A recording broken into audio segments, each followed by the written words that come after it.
maid's daughter slipped a note with only 5 words to the billionaire. Then he realizes she just saved his life. On an ordinary evening in the heart of New York City, billionaire Michael Thompson was preparing for his annual foundation gala, a night meant to celebrate generosity and success. But just hours before stepping into the spotlight, something happened that would shake his world to its core. A 10-year-old girl, the daughter of his maid, slipped him a folded note. Her small hand was trembling, her eyes filled with fear. Inside, written in shaky letters, were 5 words that would change everything. Don't panic. It's a trap. What trap? Who was behind it? And why was a frightened child the only person who seemed to know the truth? This is the story of how a maid's daughter saved a billionaire's life, with nothing more than a folded note. A quiet hum of the air conditioner was all that broke the silence of the penthouse office. From his window, billionaire Michael Thompson watched the city lights twinkle to life, a sprawling galaxy of dreams and struggles. He had built an empire from the ground up, but a chilling note now rested in his hand, a stark reminder that shadows could stretch even to the highest towers. Michael Thompson was a man of routine. Every evening, at precisely 6 p.m., he would sit in his leather armchair, overlooking the city he had conquered, and sip a glass of chilled water. It was a moment of quiet reflection, a self-imposed ritual to mark the end of another day of battles fought and won in the boardroom. He was the grandson of General Mark Thompson, a man whose name was etched in the annals of military history, a hero of a bygone era. Michael had inherited his grandfather's sharp mind and unyielding determination, but not his penchant for the battlefield. Michael's wars were fought with numbers and contracts, his victories measured in stock points and market shares. Tonight, however, the familiar comfort of his routine was shattered. His housekeeper, a quiet woman named Susan, had just finished her duties for the day. As she was leaving, her 10-year-old daughter, a wisp of a girl with wide, fearful blue eyes and a cascade of blonde hair, had darted into the room. Before Michael could say a word, she had pressed a folded piece of paper into his hand. Her small fingers were cold, trembling. Then, just as quickly as she had appeared, she was gone, leaving Michael with the cryptic note. He unfolded it. The words, scrawled in a child's unsteady hand, were a jolt to his very core. Don't panic. It's a trap. Michael stared at the note, his heart a frantic drum against his ribs. A trap? What trap? He was a businessman, not a spy. His life was a predictable landscape of meetings, negotiations, and charity galas. He had rivals, of course, men who would gladly see him fail. But a trap? The word felt alien, a relic from his grandfather's world of espionage and covert operations, not his. He thought of the little girl, Emily. She was a shy child, always clinging to her mother's side, her eyes cast downward. He had always been kind to her, offering a warm smile or a piece of candy. Why would she write this? How could she possibly know something that his own high-priced security team had missed? A sudden, chilling thought pierced through his confusion. The annual Thompson Foundation Gala was tonight. It was the crown jewel of his philanthropic endeavors, a glittering affair attended by the city's elite. He was scheduled to give the keynote address in less than 2 hours. The gala was being held in a new wing of the city's art museum, a project he had personally funded. It was a public event, a celebration of his generosity. It was also the perfect place for a trap. He walked over to his desk and pressed a hidden button. A panel slid open, revealing a state-of-the-art security console. He reviewed the security protocols for the gala. Everything seemed to be in order. His head of security, a former Secret Service agent named David Chun, had assured him that the venue was secure. But the girl's note had planted a seed of doubt, a tiny, poisonous seed that was now sprouting into a thicket of fear. He trusted David. The man was a consummate professional, meticulous and thorough. But David saw the world in terms of threats and countermeasures, of bodyguards and metal detectors. He was trained to spot the obvious dangers, the overt attacks. A child's warning, on the other hand, hinted at something more insidious, something that couldn't be detected by a security sweep. It hinted at a betrayal from within. Michael's grandfather had always told him, "The most dangerous enemy is the one you never see coming." The old general's words echoed in his mind, a ghostly premonition. He had spent his life building walls to protect his fortune, but what if the threat was already inside? He looked at the note again. Don't panic. The child's handwriting was a stark contrast to the gravity of her message. She was trying to reassure him, to give him a fighting chance. He had to honor her courage. He had to stay calm. He picked up the phone and dialed a private number, one that wasn't on any official record. It was a number he hadn't used in years, a relic from a past he had tried to leave behind. A gruff voice answered on the second ring. "It's been a long time, old friend," Michael said, his voice steady despite the tremor in his hand. "I need your help." He didn't know who to trust, but he knew he couldn't walk into that gala alone. He needed eyes and ears that weren't on his payroll, someone who could see the things that his own security team might miss. He needed someone who understood the art of the unseen war, the war his grandfather had fought so bravely. As he spoke, he couldn't shake the image of the little girl's face from his mind. Her wide, terrified eyes, her trembling hand. She had risked everything to warn him. Now, it was up to him to find out why. The city lights outside his window seemed to mock him, their brilliance a stark contrast to the darkness that was closing in. He had built this city, in a way. He had poured his fortune into its foundations, its hospitals, its schools. He had given so much of himself to its people. And now, someone in this city wanted him dead. He thought of his own family. His younger brother, Robert, was a constant source of disappointment, a man who had squandered every opportunity Michael had given him. Robert was a gambler, a drunk, a man who resented Michael's success. Could he be behind this? It seemed too elaborate for Robert's usual brand of self-destruction. Then there was his sister, Eleanor. She was a different kind of problem. Eleanor was married to a man who was as ambitious as Michael, but without the scruples. He had always suspected that his brother-in-law saw him as an obstacle, a rival for the family's legacy. But to plot his murder? It seemed unthinkable. And yet, the note in his hand was a cold, hard fact. Someone had set a trap, and a 10-year-old girl was the only reason he wasn't walking into it blind. He ended the call and stood up, his resolve hardening. He would go to the gala. He would walk into the lion's den. But he wouldn't be the prey. He would be the hunter. And he would find out who was trying to kill him and why. His grandfather had taught him that the best defense was a good offense. Tonight, Michael Thompson was going on the offensive. And he would start with the one person who seemed to be on his side, the maid's daughter. He needed to find her, to talk to her, to understand what she knew. He called his head of security. "David," he said, his voice calm and authoritative, "I want you to find Susan, my housekeeper. I need to speak with her and her daughter immediately. It's a matter of utmost urgency." He didn't explain why. He couldn't. Not yet. First, he needed answers.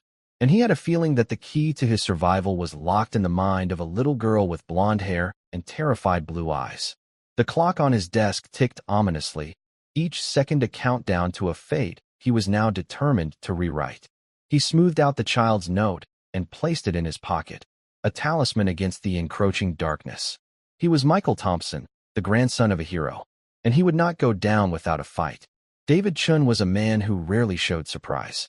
His face, a mask of professional calm, had been honed by years of facing down threats, both seen and unseen. But Michael's call had sent a ripple through his composure.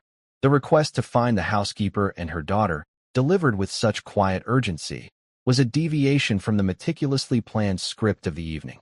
It was an anomaly, and in David's world, anomalies were synonymous with danger. He didn't question the order. He simply acted. He dispatched two of his best men, plainclothes operatives who blended seamlessly into the city's fabric. Their task was simple: locate Susan and Emily, and do it discreetly. No sirens, no alarms, no anything that might tip off whoever might be watching. Meanwhile, Michael paced his office, the vast expanse of glass and steel suddenly feeling like a cage. He replayed the moment Emily had slipped him the note. The fear in her eyes was genuine. It wasn't the manufactured drama of a child's game. It was the raw, unfiltered terror of someone who had seen something she wasn't supposed to see.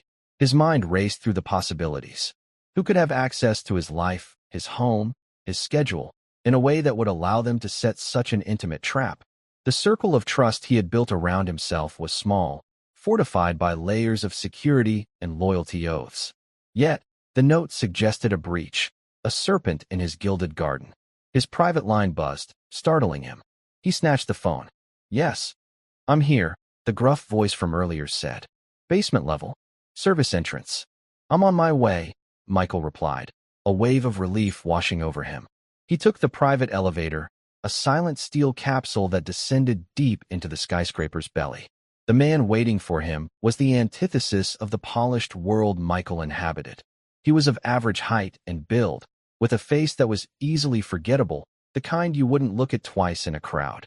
His name was Jacob, and he had once been his grandfather's most trusted operative, a ghost who moved through the world unseen.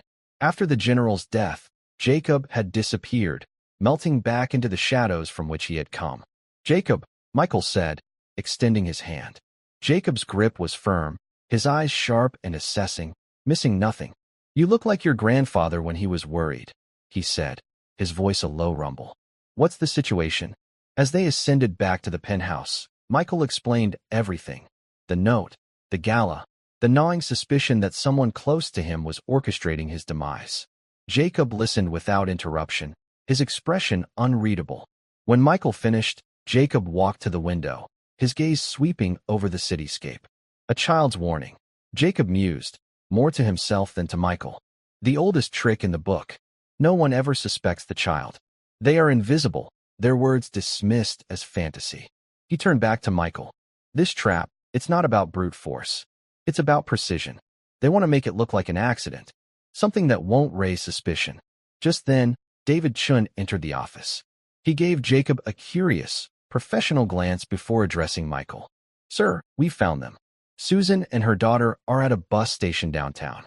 They had tickets for a bus leaving the state in an hour." Michael's blood ran cold. They were running.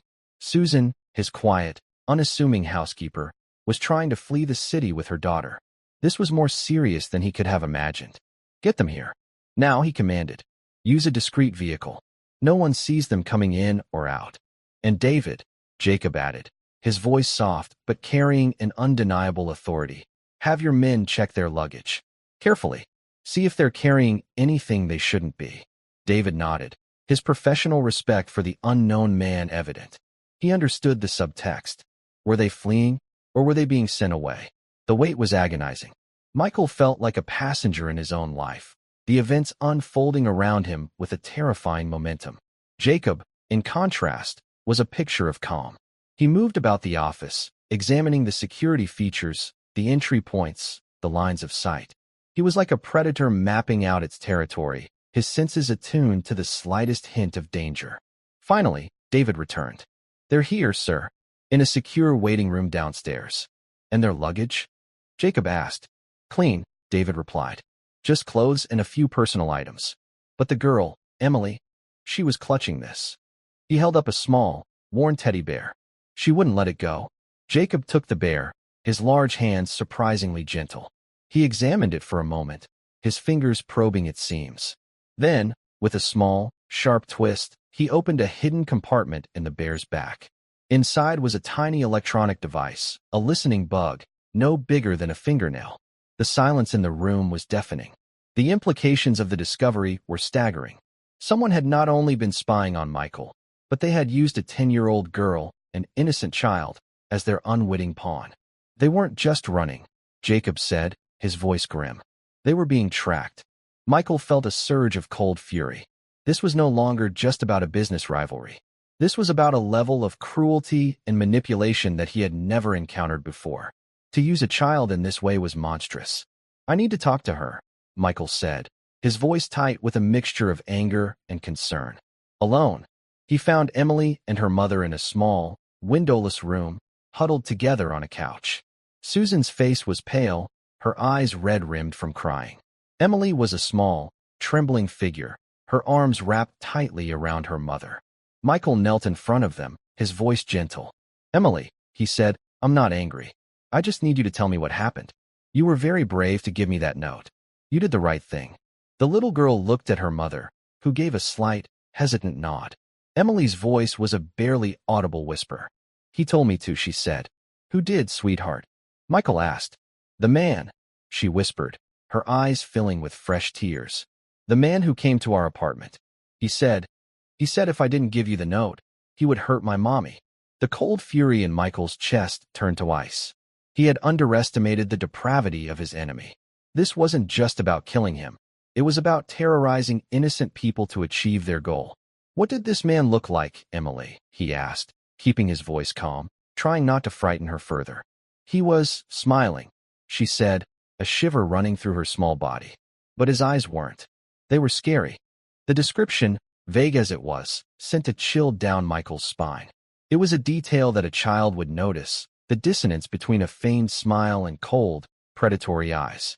He knew he couldn't get any more from her. She was terrified, and he wouldn't push her. He turned to Susan. "Susan," he said, his voice full of a compassion she had never heard from him before. "I promise you, I will protect you and your daughter. You are safe here, but I need you to tell me everything. Who was this man?"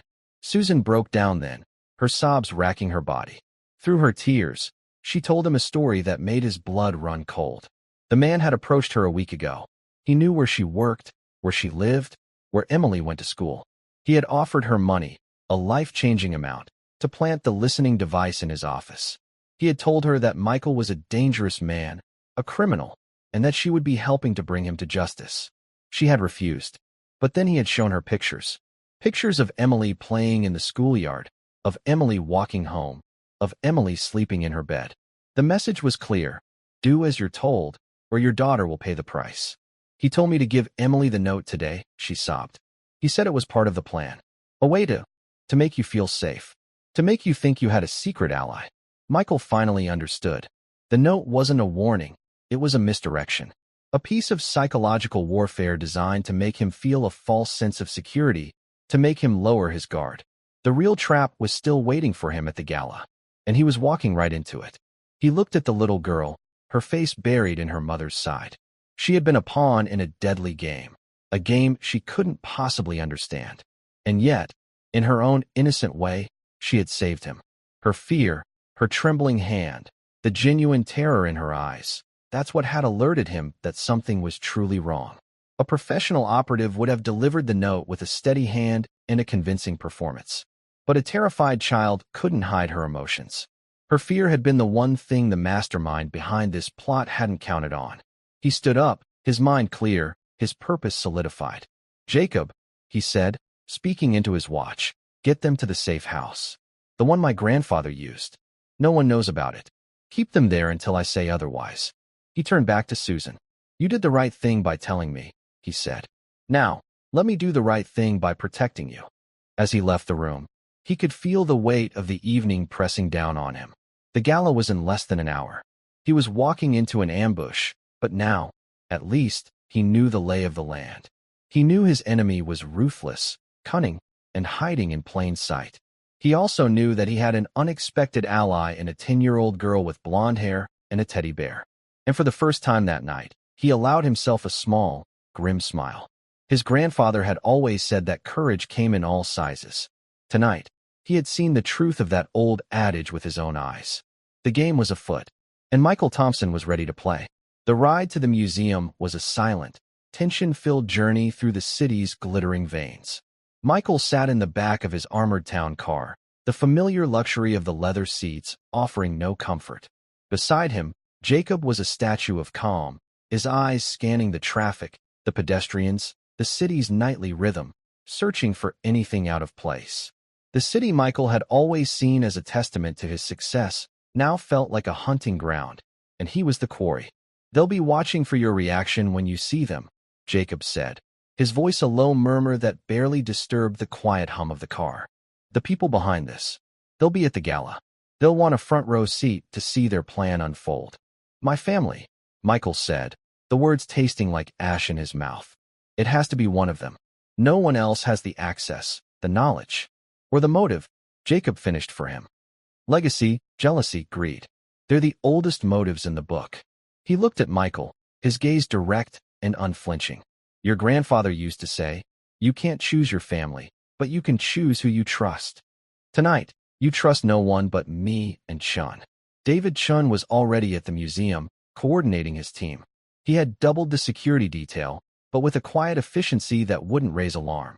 His men were ghosts, melting into the crowd of waiters, valets, and museum staff. They were looking for the face that didn't fit, the gesture that was out of place, the shadow in the corner of the room.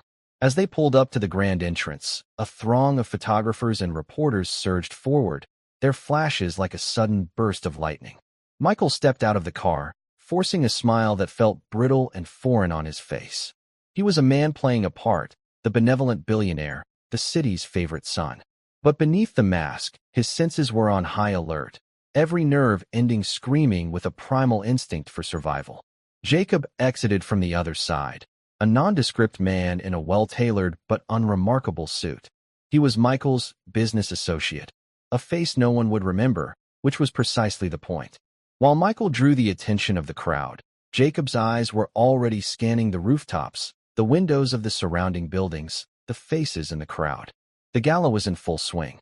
The new wing of the museum was a cavern of glass and marble, filled with the city's most powerful and influential people. Laughter and the clinking of champagne glasses echoed through the vast space, a symphony of blissful ignorance. To them, this was just another night of celebration. To Michael, it was a battlefield. He saw his sister, Eleanor, across the room, holding court with a circle of admirers. She was beautiful, elegant, and radiated an aura of effortless grace. Beside her stood her husband, Richard, his smile as polished as his expensive shoes. Richard was a man who had married into wealth and power, and he wore it like a second skin. He had always been too eager, too ambitious, his flattery always tinged with a hint of something Michael couldn't quite put his finger on. Resentment, perhaps. Then he saw his brother, Robert, lurking near the bar, a half-empty glass of scotch in his hand. Robert was the family's black sheep, a man who had drifted through life on a current of bad decisions and self-pity. He saw the world through a lens of bitterness, convinced that Michael had stolen the success that should have been his. As Michael moved through the room, shaking hands and exchanging pleasantries, he could feel their eyes on him. Eleanor's cool, appraising gaze. Richard's overly enthusiastic smile. Robert's sullen glare. Any one of them could be the architect of this nightmare. Jacob had melted into the crowd, a ghost at the feast. He moved with a practiced ease, his path seemingly random, yet always positioning him with a clear line of sight to Michael. He was a silent guardian, a shadow of protection in a room full of potential threats. Michael made his way to his sister. "Eleanor," he said, kissing her on the cheek. "You look stunning." "Michael, darling," she cooed, her smile never quite reaching her eyes. "I was beginning to think you wouldn't make it. Richard and I were just talking about your speech. We're all so proud of you." "I wouldn't miss it for the world," he said, his gaze shifting to Richard. "Richard, good to see you." "Michael," Richard boomed, clapping him on the shoulder with a little too much force. "Big night. Big night. The city can't thank you enough for your generosity. You're a true pillar of the community." The words were honeyed, but Michael could taste the poison beneath.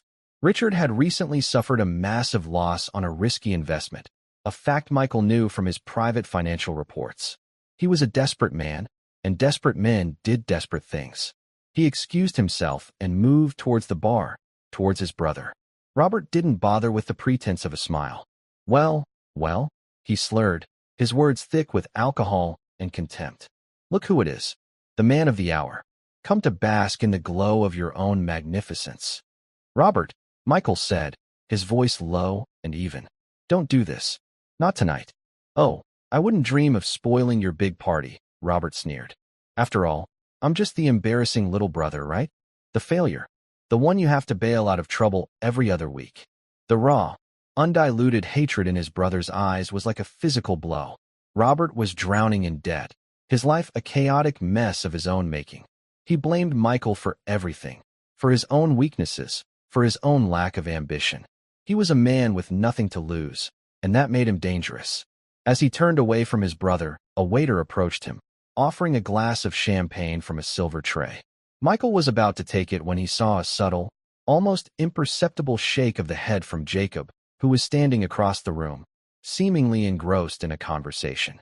Michael understood immediately. "No, thank you," he said to the waiter. "I'll be giving a speech soon. I need a clear head." The waiter nodded and moved on, but Michael didn't miss the flicker of, what was it? Disappointment? Annoyance? It was gone in an instant, but he had seen it. He made a mental note of the man's face. He felt a buzz from his watch, a prearranged signal from Jacob. He made his way to a secluded alcove, where Jacob was waiting. "The waiter," Jacob said, his voice barely a whisper. "He's one of them. He tried to serve a drink to 3 other people before you. They all refused." He was getting anxious. "The drink is the delivery system." "Poison?" Michael asked, his stomach clenching. "Something more subtle," Jacob replied. "A fast-acting, non-lethal compound. Something that would induce a massive heart attack within minutes. It would look natural. A man your age, under the stress of a big speech. No one would question it. The autopsy would show a cardiac arrest. Case closed." The sheer, cold-blooded simplicity of the plan was horrifying. It was a clean, quiet murder, executed in a room full of witnesses, none of whom would see a thing. "We need to find out who he's working for," Michael said, his voice a low growl of controlled fury. "David's men are on him," Jacob assured him. "They'll follow him, see who he reports to. But you still have a part to play. You need to get up on that stage and give your speech. You need to act as if nothing is wrong. The mastermind behind this will be watching. They need to believe their plan is still in motion." The thought of standing in front of that crowd, of smiling and speaking of hope and philanthropy while knowing that someone in that room wanted him dead, was almost too much to bear. But he knew Jacob was right. He had to see this through. He had to draw the serpent out of its hole. He looked at his watch. It was almost time. He took a deep breath, steeling himself for the performance of his life. He was no longer just a businessman. He was a soldier, just like his grandfather. And he was walking into the heart of the battle. "Let's go," he said to Jacob, his voice steady, his resolve like iron. "It's showtime." As he walked towards the stage, the applause of the crowd washing over him, he caught the eye of the little girl, Emily, in his mind's eye. Her courage, her simple act of bravery, had given him a fighting chance. He would not fail her. He would not let the monsters who had used her win. He would unmask them, and he would make them pay. The trap had been set, but the hunter was now the hunted. And the real game was just beginning. The stage lights were warm on Michael's face, a stark contrast to the icy dread that had settled in his bones.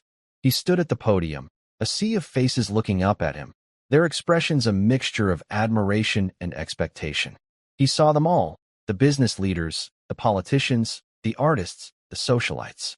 And somewhere in that glittering crowd, a predator was watching, waiting for him to falter, to collapse, to die. He began to speak, his voice resonating through the grand hall, steady and strong. He spoke of the future, of the city's potential, of the importance of giving back. The words were familiar, a speech he had rehearsed a dozen times. But tonight, they felt hollow, a performance designed to mask the chaos raging within him. With every sentence, he was acutely aware of the danger that lurked just beneath the surface of this polished affair. His eyes swept the room, pausing for a fraction of a second on his family. Eleanor and Richard were seated at a prominent table near the front, the very picture of a supportive family. Richard was nodding along to his speech, a look of rapt attention on his face. Eleanor was smiling, a serene, almost maternal expression that made Michael's skin crawl. Was it all an act? Was this carefully constructed facade of familial pride a mask for a murderous plot? His gaze found Robert, still propping up the bar at the back of the room. His brother wasn't even pretending to listen. He was staring into his glass, his expression a toxic cocktail of resentment and self-loathing. Robert was a mess, a walking disaster, but was he a killer? Michael had always seen him as weak, but perhaps he had mistaken weakness for something far more sinister. As he spoke, he could feel Jacob's presence, a comforting weight in the periphery of his vision. Jacob was standing near the side exit, a statue of vigilance amidst the swirling currents of the gala. He wasn't watching Michael. He was watching the crowd, his eyes missing nothing. Out of the corner of his eye, Michael saw the waiter again. The man was moving through the room, his silver tray now empty. He was trying to be inconspicuous, but there was a coiled tension in his movements, a subtle urgency that betrayed his anxiety. David's men were shadowing him, their movements so fluid, so seamless, that even Michael, who knew they were there, could barely spot them. Michael's speech reached its crescendo. He spoke of his grandfather, of the legacy of service and honor he had inherited. "My grandfather fought for his country on the battlefields of a distant war," he said, his voice ringing with a conviction he didn't feel. "He taught me that the greatest battles are not fought with guns, but with courage, with integrity, and with a commitment to protecting those who cannot protect themselves." As he said those words, he thought of Emily, the small, frightened girl who had shown more courage than anyone in this room. He was fighting for her now, for the innocent life that had been so cruelly entangled in this web of deceit. He finished his speech to a thunderous applause. He smiled, waved, and stepped down from the stage, the adrenaline coursing through his veins. The first part of the plan was complete. He had shown no fear, no suspicion. He had played his part. Now, it was time for the next act. He was immediately surrounded by well-wishers, a crushing wave of handshakes and congratulations. He navigated the crowd with a practiced ease, his mind a million miles away. He was waiting for a signal, a sign that the trap was about to be sprung. He saw the waiter again, this time near the entrance to the museum's private collections, an area that was off-limits to the gala guests. The man cast a nervous glance over his shoulder before slipping through a service door. One of David's men, dressed as a museum guard, followed him without a moment's hesitation. A few minutes later, Michael's watch vibrated. A simple, one-word message from Jacob, now. Michael excused himself, pleading the need for a moment of fresh air. He made his way to a secluded terrace, the cool night air a welcome relief from the stuffy heat of the gala. Jacob was waiting for him in the shadows. The waiter made a call, Jacob said, his voice low and urgent. To a burner phone. We traced the signal. It's coming from inside this building. Who did he call? Michael asked, his heart pounding. We don't know yet. The call was short, just 2 words. He knows. Michael's blood ran cold. The plan had been compromised. The mastermind knew that he was aware of the trap. The game had changed. They were no longer the hunters. They were the hunted. Where's the waiter now? Michael asked. David's men have him. They're taking him to a secure location for a conversation. Jacob's tone left no doubt as to what that conversation would entail. But the real problem is the person he called. They're here, in this museum, and now they're desperate. A desperate enemy was a dangerous enemy. The carefully constructed plan had shattered, and in its place was a volatile, unpredictable chaos. The killer would have to improvise, to create a new plan on the fly, and that made them even more of a threat. What's our next move? Michael asked, his trust in Jacob absolute. We need to get you out of here, Jacob said. But we can't just walk out the front door. That's what they'll be expecting. We'll use the service tunnels. My men have already cleared a path. Just as he finished speaking, the fire alarm blared, a deafening, piercing shriek that cut through the night. Panic erupted in the gala hall. The guests, their faces masks of confusion and fear, began to surge towards the exits. It's a diversion, Jacob said, his voice calm amidst the chaos. They're creating a distraction to cover their escape. Or, he added, his eyes narrowing, to create an opportunity to get to you in the confusion. Suddenly, the lights went out, plunging the museum into a terrifying darkness, broken only by the flashing of the emergency strobes. The screams of the guests grew louder, a wave of pure, primal fear. Jacob grabbed Michael's arm, his grip like steel. This way, he said, pulling him towards a dark corner of the terrace. And stay low. They moved through the darkness, a pair of shadows in a world gone mad. The chaos was their cover, a shield against the unseen enemy who was now hunting them in the dark. Michael could hear the thud of his own heart, a frantic drumbeat against the symphony of chaos. His grandfather had faced ambushes on foreign battlefields, surrounded by enemies he could see, enemies who wore a uniform. Michael was facing an enemy who wore the face of a friend, a family member, a trusted associate. An enemy who had smiled at him, shaken his hand, and wished him well, all while plotting his death. As they navigated the labyrinthine corridors of the museum's service tunnels, guided only by the faint glow of Jacob's phone, Michael knew one thing for certain. The night was far from over, and before it was, he would come face to face with the person who wanted him dead. The trap had been sprung, not on him, but on the killer, and the museum had just become a cage from which only one of them would walk out alive. The service tunnels were a disorienting maze of concrete and pipes, a hidden underworld beneath the museum's polished facade. The air was thick with the smell of dust and damp earth, a stark contrast to the perfumed air of the gala. The only sounds were their own ragged breaths and the distant, muffled screams of the panicked crowd above. Every shadow seemed to hold a threat, every drip of water from a leaky pipe a footstep in the darkness. They'll have the main exits covered, Jacob said, his voice a low, steady presence in the oppressive dark. But they won't expect us to go deeper. There's a sub-basement that connects to the old city storm drains. It's our best way out. Michael nodded, his eyes straining to adjust to the gloom. He was a man accustomed to being in control, to navigating the world from a position of power. Now, he was a fugitive in his own city, his life in the hands of a man he barely knew. Yet, he trusted Jacob implicitly. There was a quiet competence about him, a sense of purpose that had been forged in the crucible of real-world dangers, not the sanitized conflicts of the boardroom. They moved in silence for what felt like an eternity, their path illuminated by the single, narrow beam of Jacob's phone. Michael's mind was a whirlwind of suspicion and betrayal. He saw his sister's serene smile, his brother-in-law's effusive praise, his brother's raw hatred. Any one of them could be the face behind this nightmare. The thought was a dagger in his heart, a betrayal that cut deeper than any physical threat. Suddenly, Jacob stopped, pulling Michael back against the cold, damp wall. He held a finger to his lips, his head cocked, listening. Michael held his breath, straining to hear what Jacob had heard.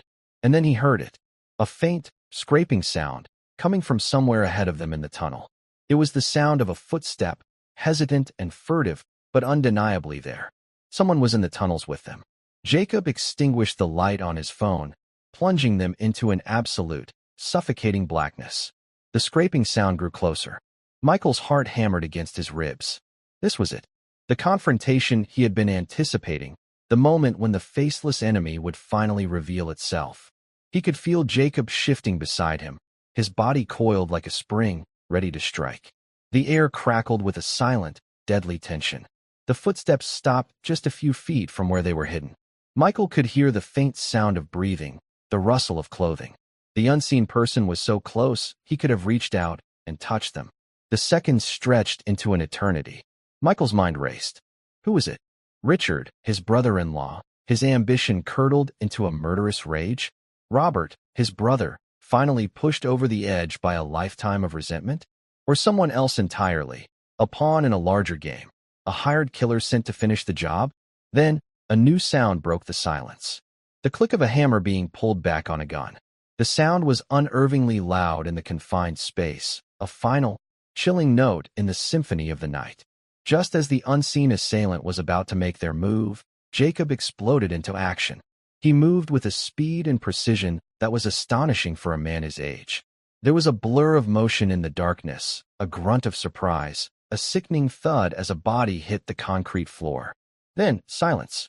Jacob switched his light back on. A man lay on the floor, unconscious, a gun lying a few inches from his outstretched hand. Michael didn't recognize him. He was dressed in a dark, tactical uniform, the kind worn by a professional security detail. But he wasn't one of David's men. Jacob quickly searched the man, his movements efficient and practiced. He found a wallet, a set of keys, and a small, encrypted radio. He's a professional, Jacob said, his voice grim. Hired muscle. He's not our mastermind. He pressed the transmit button on the radio. A voice crackled to life, distorted and cold.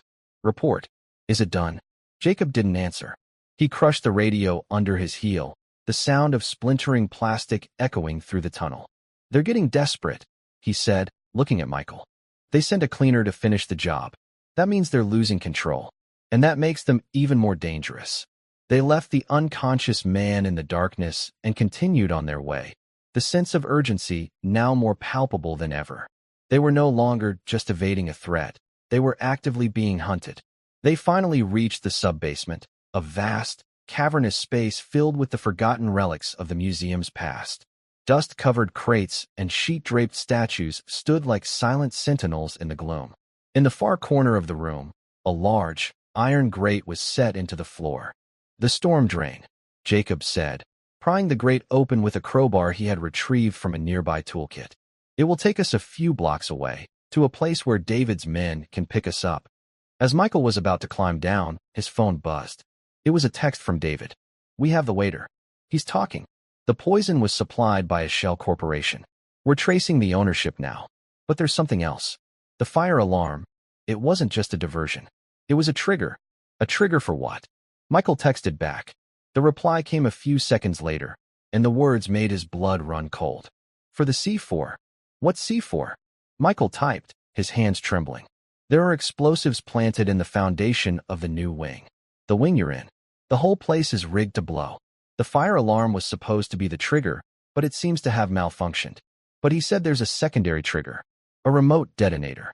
And the person with the detonator is still inside the museum. Michael looked at Jacob, his face pale in the faint glow of the phone. It's not just about me, he said, his voice a horrified whisper. They're trying to bring the whole building down. The sheer, monstrous scale of the plan was almost incomprehensible. This wasn't just a targeted assassination, it was an act of mass murder. The hundreds of guests, the staff, the emergency responders, they were all just collateral damage in a game so twisted, so evil, that Michael could barely wrap his mind around it. Who? He breathed, the question hanging in the air like a death sentence. Who would do this? Just then, David's next text came through. It was a single name. A name that shattered Michael's world into a million pieces. A name that made a mockery of everything he had ever believed about family, about loyalty, about love.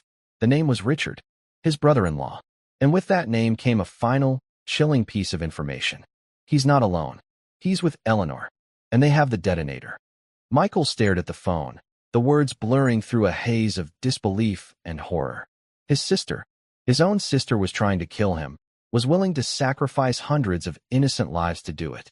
The betrayal was so absolute, so profound, that it felt like a physical blow, knocking the air from his lungs. The game had changed once again. This was no longer just about survival. It was about stopping a massacre. He looked at the open grate, the path to safety. Then he looked back at the dark, cavernous museum, a tomb waiting to be sealed. He couldn't run. He couldn't leave those people to die. We have to go back, he said to Jacob, his voice filled with a steely resolve that he hadn't known he possessed. We have to stop them. Jacob looked at him, his expression unreadable in the dim light. Then, a slow, grim smile spread across his face. Your grandfather would have been proud, he said. Let's go hunt some monsters. They turned their backs on the escape route and headed back into the heart of the dying museum. 2 men against an army. Their only weapon the courage of their convictions and the knowledge that they were the last line of defense between hundreds of innocent people and a fiery grave. The final act was about to begin. Returning to the museum was like swimming against a tidal wave of human fear. The service tunnels that had been their escape route now became their path back into the heart of the danger. The distant screams and the blaring alarm were a constant, disorienting roar, a soundtrack to the unfolding nightmare. Michael's mind, usually a fortress of logic and calculation, was now a maelstrom of raw emotion. The betrayal of his own sister was a wound so deep, so personal, that it eclipsed the physical danger they were facing. They'll be heading for the roof, Jacob said, his voice cutting through the chaos. It's the only viable extraction point. A helicopter will be waiting for them. He paused, his hand on Michael's shoulder, forcing him to meet his gaze. You need to be prepared for what you're about to see.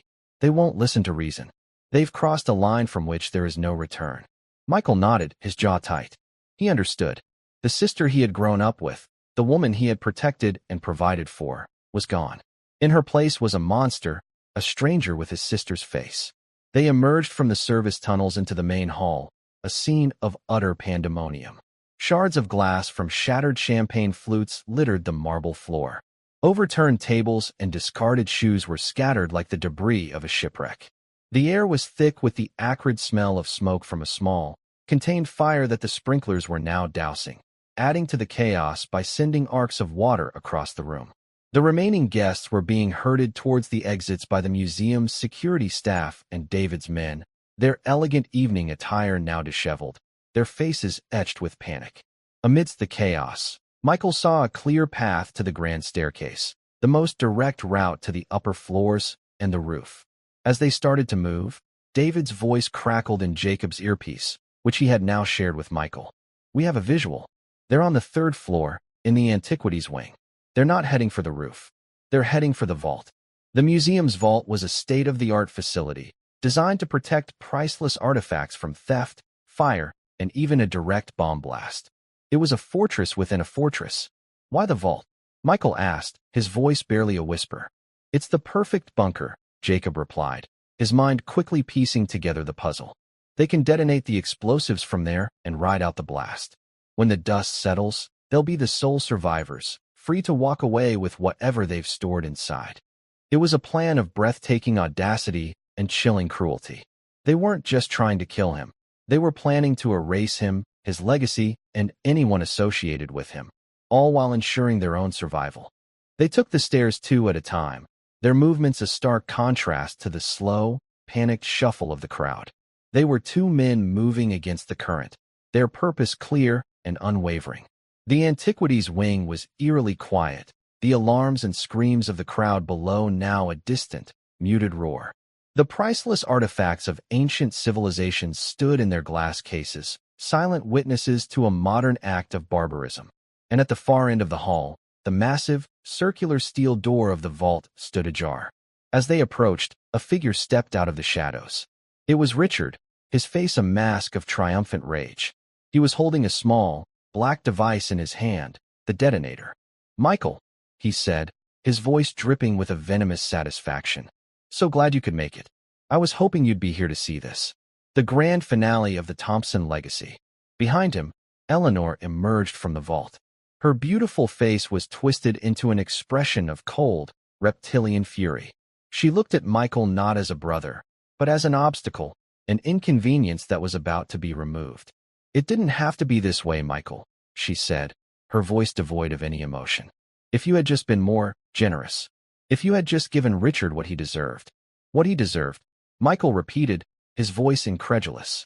"I gave him a position in my company, a generous salary, a life of luxury he could only have dreamed of. What more could he have wanted? He wanted respect." Eleanor shrieked, her carefully constructed composure finally cracking. "He wanted to be your equal, not your charity case. You always looked down on him, on us. You with your perfect life, your perfect reputation, your perfect grandfather's legacy. And this is your solution?" Michael shot back, his own anger rising to meet hers. "To murder hundreds of innocent people? To destroy the very legacy you claim to covet?" Richard laughed, a harsh, grating sound that echoed through the silent hall. "Legacy? This isn't about legacy, Michael. It's about a reset, a fresh start. When this building comes down, all of my debts, all of my failures, they'll be buried in the rubble. And with you gone, the Thompson fortune will be ours. A new legacy, built on the ashes of the old." He held up the detonator. "It's over, Michael. You've lost." As he spoke, Jacob, who had been silently moving along the side of the hall, using the display cases as cover, made his move. He lunged at Richard, a blur of motion in the dimly lit hall. But Eleanor had been watching. She pulled a small pistol from her evening bag and fired. The shot was deafening in the enclosed space. Jacob cried out and stumbled, clutching his shoulder. He was down, but not out. Richard, momentarily stunned, recovered quickly. He raised the detonator, his thumb hovering over the button. "No more games," he snarled. But in that split second, Michael acted. He grabbed a heavy bronze statue from a nearby pedestal, a bust of a Roman emperor, and hurled it at Richard with all his might. The statue struck Richard in the chest, sending him staggering backward, the detonator flying from his hand. The small black device skittered across the polished marble floor, coming to a rest just a few feet from the open vault door. Eleanor fired again, but her shot went wide as Michael dived for cover behind a large sarcophagus. The final, desperate endgame had begun. It was a chaotic, deadly dance in a room full of sleeping history, a battle for the future surrounded by the ghosts of the past. Michael knew that only one side would be walking out of this room, and he would do whatever it took to make sure it wasn't his sister and her husband. The silence after the gunshot was a hollow, ringing void. Crouched behind the ancient sarcophagus, Michael's heart hammered against his ribs. He risked a glance. Eleanor stood frozen, the pistol in her hand looking like a grotesque toy. Richard scrambled for the detonator, his face a mask of desperate greed, while Jacob struggled on the floor, a dark stain spreading across his shoulder. Michael knew he had to force the endgame. He pushed the heavy lid of the sarcophagus. With a deafening groan, the massive stone slab crashed to the floor, shattering. The diversion worked. Eleanor flinched, and in that instant, Michael charged, not at his sister, but but at Richard, tackling him just as he reached the detonator. The two men crashed to the floor in a tangle of fury. Richard was surprisingly strong, fueled by a cornered animal rage, but Michael fought with a cold, controlled instinct. He twisted, using Richard's momentum against him, and slammed his brother-in-law's head against the hard marble floor. Richard went limp. Michael snatched the detonator. He had it. "It's over, Eleanor," he gasped, getting to his feet. He turned to face his sister, the detonator held tightly in his fist. There's nowhere left to run. For the first time, raw panic showed on Eleanor's face. She raised the gun, her hand trembling. "Don't come any closer, Michael," she pleaded. "Or what?" he challenged, stepping towards her. "You'll shoot your own brother? Is the money really worth becoming this?" "You don't understand," she sobbed, tears carving paths through the grime on her cheeks. "Richard," he said, "this was the only way. The only way to prove myself, to build something of our own." The confession, so pathetic and weak, was a final, devastating blow. This entire nightmare was born from her insecurity and her husband's manipulative greed. "So you chose him," Michael said, his voice heavy with a sorrow that was almost suffocating. "You chose him over everyone." Suddenly, Richard, who had been feigning unconsciousness, lunged. He tore the gun from Eleanor's hand and pointed it at Michael. But instead of aiming at his rival, he moved to stand behind the wounded Jacob, pressing the gun to his head. "She loves me," Richard snarled, his eyes wild with a crazed light. "Now, give me the detonator, Michael, or the old man dies." Michael looked at Jacob, who gave a slight, almost imperceptible shake of his head. "Don't do it." But Michael couldn't let another person die for him. "All right, Richard," he said, his voice deceptively calm. "You win." He held out the detonator. As Richard's eyes lit up with greed and he stepped forward, Michael did the last thing he expected. He didn't toss the device. He clicked a button on the side. A small, red light began to blink. "It's armed," Michael said, his voice as cold as ice. "But the remote is disabled. The only way to set it off now is to press this button. And if I do, we all die together." Richard froze. "You're bluffing," he stammered. "Am I?" Michael asked, stepping closer, his thumb hovering over the button. "You crossed every line tonight. You used an innocent child and were willing to murder hundreds. There's no coming back from that. I am willing to die right now to make sure you never hurt anyone again." The standoff was absolute. The blinking red light cast a hellish glow on his face. He had become the soldier his grandfather had always been, ready to make the ultimate sacrifice. The tension broke. Eleanor, watching with a horrified expression, finally woke from her trance. She looked at the monster her husband had become and made a choice. With a raw cry of despair, she lunged at Richard. The gun went off, the shot going wild. As Richard stumbled, Jacob, with a final, heroic effort, kicked his feet out from under him. Richard fell, his head hitting the corner of a stone pedestal with a sickening crack. He lay still, his eyes wide and vacant. It was over. The silence that descended was profound, broken only by Eleanor's ragged sobs as she crawled to her husband's body. David Chun and his men stormed into the room then, weapons drawn. "It's over, David," Michael said, his voice a hoarse whisper. "It's all over." The weeks that followed were a blur. The official story was a foiled terrorist plot, a necessary lie to protect the Thompson name. Richard was the mastermind, Eleanor, his manipulated victim. She was sent to a private psychiatric facility, a hollow shell of the sister Michael had loved. Jacob recovered, refusing any payment before disappearing back into the shadows. Michael was hailed as a hero, but he felt only emptiness. The betrayal had carved a deep wound in his soul. Months later, he was sitting in his office when his secretary announced a visitor. It was Emily, the maid's daughter, holding her mother's hand. She was no longer the terrified child from that night. Her eyes were bright, her smile shy, but genuine. She held out the worn teddy bear he'd had repaired for her. "Thank you for fixing my bear," she said, her voice a clear, sweet bell. Michael looked at this little girl, whose simple act of bravery, born from a child's pure sense of right and wrong, had saved his life. She had been the first domino, the small light that had exposed a great darkness. In that moment, he realized that while the world had Richards and Eleanors, it also had Emily's. The scar of his family's betrayal would never fully heal, But the courage of a 10-year-old girl had planted a new seed in its place, a seed of hope. He would rebuild, and he would never forget the little girl who had reminded him what it truly meant to be human. And that's where we'll end the story for now. Whenever I share one of these, I hope it gives you a chance to step out of the everyday and just drift for a bit. I'd love to know what you were doing while listening. Maybe relaxing after work, on a late-night drive, or just winding down. Drop a line in the comments. I really do read them all. And if you want to make sure we cross paths again, hitting like and subscribing makes a huge difference. We are always trying to improve our stories, so feel free to also drop your feedback in the comments section below. Thanks for spending this time with me.